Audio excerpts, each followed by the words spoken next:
अस्सलाम वालेकुम and welcome back to the idea lab. मैं हूं आपकी होस्ट आयमा सैयद, एक पीएचडी स्कॉलर, एक मार्केटिंग स्ट्रेटेजिस्ट और एक बिजनेस एंटरप्रेन्योर।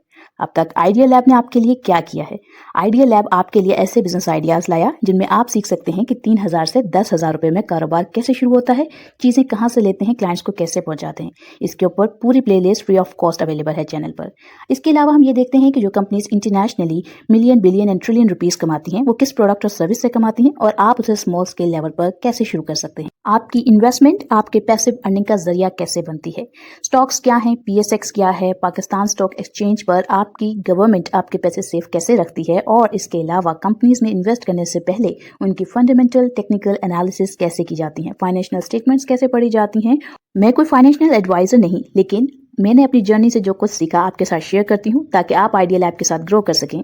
अस्सलामुअलैकुम। और आज हम ये डिस्कस करने वाले हैं कि कैपिटल गेन टैक्स क्या होता है, ये कौन डिडक्ट करता है और ये कितना परसेंट और इसकी क्या हिस्ट्री रही, और ये पाकिस्तान स्टॉक एक्सचेंज पर आप पर कैसे अप्लाई होता है।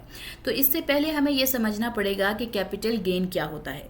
तो कैपिटल गेन ऐसी रकम को कहते हैं, यानी कि फॉर एग्जांपल आपने एक शेयर खरीदा और उसे मुनाफे पर बेचा, तो जो मुनाफे पर आपने चीज़ बेची उससे आप कैपिटल गेन कहते हैं। अब आपको मिसाल देती हूँ कि आपने 10 रुपये का एक शेयर खरीदा और उसे 20 रुपये का बेच दिया। अब ये जो 10 रुपये का प्रॉफिट है ये आपका कैपिटल गेन है और इस पर लगने वाले टैक्स को कैपिटल गेन टैक्स कहा जाता है।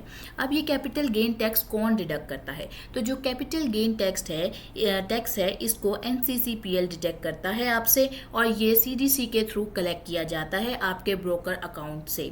अब इसको मंथ के एंड पर डिडक्ट किया जाता है और ये आपकी तमाम जो भी मंथ के दौरान में आपकी प्रॉफिटेबल ट्रेड्स रहती हैं उन सबको कैलकुलेट करके मंथ के एंड पर डिडक्ट किया जाता है।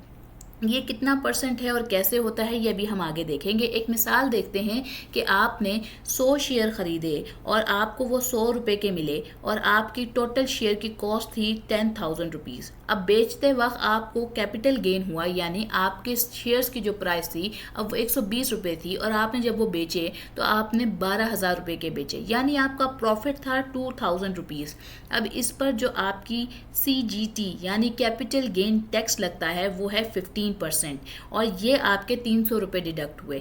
ये 15% किन पर अप्लाई होता है, कैसे अप्लाई होता है, इससे पहले लोगों पर कैसे अप्लाई होता है, अब हम इन चीज़ों को आगे देखने वाले हैं। सबसे पहले तो जिन लोगों के स्टॉक्स 2013 से पहले के खरीदे हुए हैं, अब अगर आज की तारीख में वो उन स्टॉक्स को बेचते हैं तो उनके ऊपर कोई कैपिटल गेन टैक्स नहीं लगता, क्योंकि उस वक्त कोई इस तरह की पॉलिसी नहीं थी, इस वजह से कोई कैपिटल गेन टैक्स उनके स्टॉक्स के ऊपर नहीं है।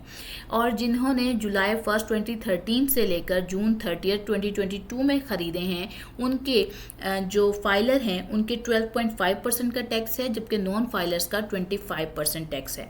अब जिनके स्टॉक्स जो हैं वो जुलाई 1 2022 से परचेज हुए हुए हैं और जून 30 2024 तक में परचेज हुए या उस ब्रैकेट के अंदर आते हैं, उसमें फाइलर का 15% और नॉन फाइलर का 30% डिडक्ट होता है। लेकिन यहाँ उनके लिए एक ख़ास होल्डिंग ब्रैकेट भी मौजूद है। ये ब्रैकेट 2022 से 2024 के दरमियान ख़रीदे जाने वाले स्टॉक्स की है, या उससे मतलब अगर किसी ने 22 से पहले ख़रीदे हुए हैं लेकिन 24 के अंदर वो बेच रहा है और इस होल्डिंग पीरियड को मेनटेन कर रहा है, तो ये रूल उनके लिए है।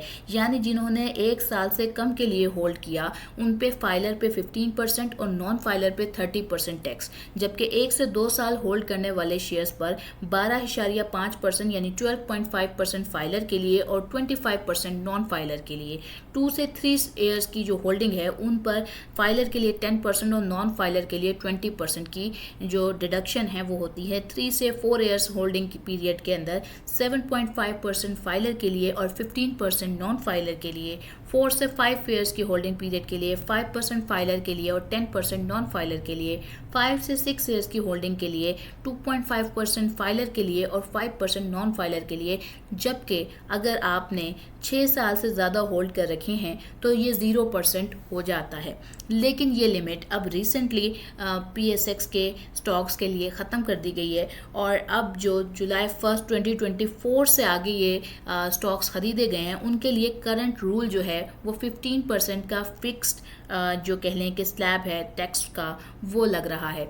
यानी आपका जो CGT यानी कैपिटल गेन टैक्स है, हम सिर्फ कैपिटल गेन टैक्स की बात कर रहे हैं, वो जो आपका टैक्स है वो 15% डिडक्ट होगा फाइलर का और नॉन फाइलर का 30%। और ये नो होल्डिंग पीरियड स्लैब है, सिंपल है और यूनिफॉर्म है। इसके अंदर अब आप अगर 6 साल के लिए भी होल्ड करते हैं और उसके बाद कैपिटल गेन पर बेचते हैं तब भी आपको 15% टैक्स अदा करना पड़ेगा। और पहले क्योंकि लोग इसको 6 ईयर्स तक के लिए होल्ड करते थे और ये एक अच्छी चीज़ थी, लेकिन स्टिल इसके ऊपर कह लें कि ये एक अच्छा पॉइंट नहीं है हमारी तरफ, एक नेगेटिव पॉइंट है इन्वेस्टर्स की तरफ के हमारे इतने ज़्यादा टैक्सेस जो हैं वो डिडक्ट हो रहे हैं। माइट भी आगे आने वाले वक्तों में कोई पॉलिसी में चेंज आ जाए तो उससे लोग फ़ायदा उठा सकें, लेकिन अभी के लिए 15% को फिक्स कर दिया गया है। अब अगर हम ये बात करें कि ये जो कैपिटल गेन टैक्स होता है इसको कैलकुलेट कैसे किया जाता है, तो कैपिटल गेन टैक्स हर ट्रेड के साथ कट नहीं होता, ये मंथ के एंड पर कैलकुलेट होता है। पूरे मंथ के टोटल प्रॉफिट जो हैं वो चेक किए जाते हैं, टोटल लॉसेस जो हैं वो माइनस किए जाते हैं, नेट गेन से नेट लॉस कैलकुलेट होता है। अगर नेट गेन हो तो 15% का कैपिटल गेन टैक्स लगेगा, अगर नेट लॉस हो तो कोई टैक्स नहीं होता और लॉस अगले 3 साल का भी एडजस्ट किया जाता है। अब ये किस तरीके से होता है इसको देख लेते हैं कि अगर आपका लॉस जो है वो 3 साल तक कैरी फॉरवर्ड कर सकते हैं। मीन्स ये है कि फॉर एग्जांपल आपने 2024 में प्रॉफिट किया था 30,000 रुपीज़ का, पिछले 3 साल का, आज 2025 की बात कर लेते हैं, चलें कि आपने 2025 जुलाई में जो है वो कैपिटल गेन किया 30,000 का और पिछले 3 साल का जो आपका लॉस था वो 20,000 का था, तो जो आपका टैक्सेबल गेन है वो 10,000 है। यानी जो आपने अदा करनी है अमाउंट वो 30,000 नहीं रहेगी, बल्कि वो 10,000 के ऊपर आपका जो स्लैब ब्रैकेट है वो लगेगा और वो 1,500 रुपये लगेगा। तो ये एडजस्ट होता है लास्ट 3 ईयर के लॉसेस को मेनटेन करते हुए।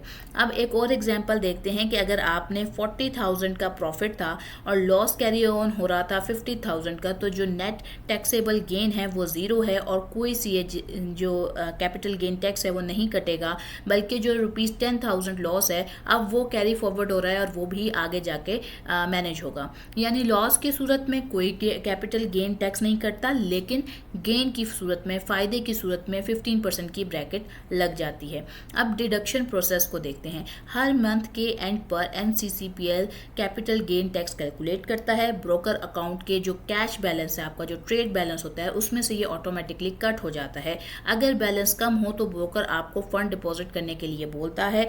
अगर आपके फंड डिपॉजिट नहीं होते तो बास ब्रोकर्स आपके पर्टिकुलर अमाउंट के जो शेयर्स होते हैं उनको सेल करने की इख्तियार को रखते हैं। तो अपने जो ट्रेडिंग बैलेंस होता है उसको कम से कम इतना ज़रूर रखिएगा कि आपका कोई जो बास ब्रोकर्स हैं वो आपके बिहाफ पर कोई जो आपके शेयर्स हैं वो ना सेल कर दें, लेकिन उससे पहले वो आपसे लाजमी कंफर्म करते हैं, पूछते हैं, तो इन चीज़ों को ज़रूर मैनेज करके चलिएगा। अगर बैलेंस कम होता है तो आपको बोला जाता है, तो उस वक्त आप फौरी तौर पे अपने अकाउंट के अंदर कुछ ना कुछ पेमेंट ट्रांसफ़र कर सकते हैं। और डिटेल चेक करने के लिए आप CDC NCCPL की जो वेब एक्सेस है वहाँ पर आप CGT स्टेटमेंट अवेलेबल होती है, वहाँ से जाके देख सकते हैं। आपके मंथ के एंड पर ये स्टेटमेंट आपको ईमेल में भी रिसीव हो जाती है। अब कुछ इंपॉर्टेंट और स्पेशल नोट्स की बात करते हैं। जो कैपिटल गेन टैक्स है ये सिर्फ सेल्स पर लगता है, होल्डिंग पर नहीं लगता। डिविडेंड पर अलग टैक्स लगता है, वो भी तकरीबन 15% होता है। कैपिटल गेन टैक्स जो है वो PSX इन्वेस्टर्स के लिए फाइनल टैक्स लायबिलिटी है, अगर कट हो गया तो अलग डिक्लेयर करने की ज़रूरत नहीं होती है। यानी आपको इसको फाइलिंग करते वक्त अपने डॉक्यूमेंटेशन में मैनेज करने की, लिखने की ज़रूरत नहीं पड़ती है। जुलाई 2024 से नॉन फाइलर और फाइलर दोनों के लिए अब इसको जो है वो 15% कर दिया है। पहले ईयर ब्रैकेट 15% फाइलर के लिए और नॉन फाइलर के लिए 30% रही है। अब अगर हम ये बात कर लें कि एक जो जुलाई, मैं अगेन इस चीज़ को मेंशन कर दूं कि ये जुलाई 2024 से ऑनवर्ड अब तमाम इन्वेस्टर्स के लिए फ्लैट 15% कर दिया गया है। अब एक एग्जांपल देखते हैं कि अगर आपने सोल्ड किए HBL के शेयर्स और प्रॉफिट हुआ आपको ₹50,000 का, या आपने OGDC के शेयर्स सेल किए और आपको लॉस हुआ 20,000 का, तो जो आपका नेट गेन है वो आपका 30,000 रुपीज़ का है और उस पे जो आपका कैपिटल गेन टैक्स 30,000 पे लगेगा वो 15% है। तो आपको जो अदायगी करनी है वो 4,500 रुपये की है। और इसी तरह अगर एक इन्वेस्टर B है जिसने अगस्त 2024 की अगर उसकी ब्रैकेट है और उसने प्रॉफिट किया है 10,000 रुपये का, लेकिन उसके प्रीवियसली कुछ 3 साल के लॉस चलते आ रहे हैं जो 15,000 रुपये के हैं, तो उसका नेट गेन जो है वो कोई नहीं है, बल्कि 5,000 का जो लॉस है वो उसके साथ कैरी फॉरवर्ड हो रहा है, यानी आगे चल रहा है। और मज़ीद जब उसका कैपिटल गेन होगा और वो उन लॉसेस को भी मैनेज किया जाएगा और उसके बाद उससे कोई जो कह लें डिडक्शंस हैं वो होंगी, अदरवाइज नहीं होंगी। इसलिए हमने एक वीडियो आपके साथ बनाई थी स्मार्ट स्ट्रैटेजी के लॉस से अर्न कैसे किया जाए। कि आप बाज़ लोग क्या करते हैं कि वो अपने प्रॉफिट्स के साथ ऐसी स्टॉक्स को भी ख़रीद रहे होते हैं कि जो शायद मूव कर जाएं, अच्छे हों। वोलेटाइल स्टॉक्स को जब ख़रीदा जाता है किसी स्टेबल ब्लू चिप स्टॉक के साथ, और वोलेटाइल स्टॉक अगर अच्छा परफॉर्म नहीं करता तो आप अपने ब्रेक इवन पर बेच रहे होते हैं और दूसरी तरफ आपको प्रॉफिट हो रहा होता है। तो उस केस में आपका जो कैपिटल गेन लॉस अगर कहीं कैलकुलेट होता है तो वो आपको एक किस्म का टैक्स फाइलिंग में बेनिफिट मिल जाता है। कैपिटल गेन टैक्स में आप उसके हवाले से बच सकते हैं। आप वो वीडियो जाके देख सकते हैं, वहाँ पे डिटेल में हमने उस कॉन्सेप्ट को डिस्कस किया था। कैपिटल गेन टैक्स जो है, ये टैक्स जो है वो आपके प्रॉफिट के शेयर्स पर होता है। करंट रूल में अगेन मेंशन कर रही हूँ 15% है सबके लिए। लॉस को 3 इयर्स तक एडजस्ट किया जाता है और हर मंथ के एंड पर ब्रोकर के अकाउंट से CDC NCCPL डायरेक्टली इसको कट कर लेता है और आपको वो अमाउंट सबमिट करने का कहा जाता है। उम्मीद करती हूँ आपको आज की ये वीडियो पसंद आई होगी। आपने चैनल को लाइक किया होगा, शेयर किया होगा और आइडिया लैब की इस फैमिली में अपने आप को इंट्रोड्यूस किया होगा। और इंशाअल्लाह ताला मुझे दुआओं में याद रखिएगा। आपके लिए इसी तरह अच्छा कंटेंट लाते रहेंगे। अगर आप जानना चाहते हैं कि capital gain tax mutual funds के ऊपर कैसे अप्लाई होता है और वहाँ किस तरीके से इसकी रेशोज़ हैं, काफ़ी सारी चीज़ें सिमिलर हैं बट कुछ पैरामीटर्स हैं जो उसमें डिफरेंट हैं। तो अगर उसके हवाले से आप कुछ वीडियो देखना चाहते हैं तो मुझे ज़रूर कमेंट डाउन कीजिएगा। हम उसके ऊपर भी आपके लिए अच्छी वीडियो लाने की पूरी कोशिश करेंगे। आज के लिए लेती हूँ मैं अलविदा। अस्सलाम वालेकुम।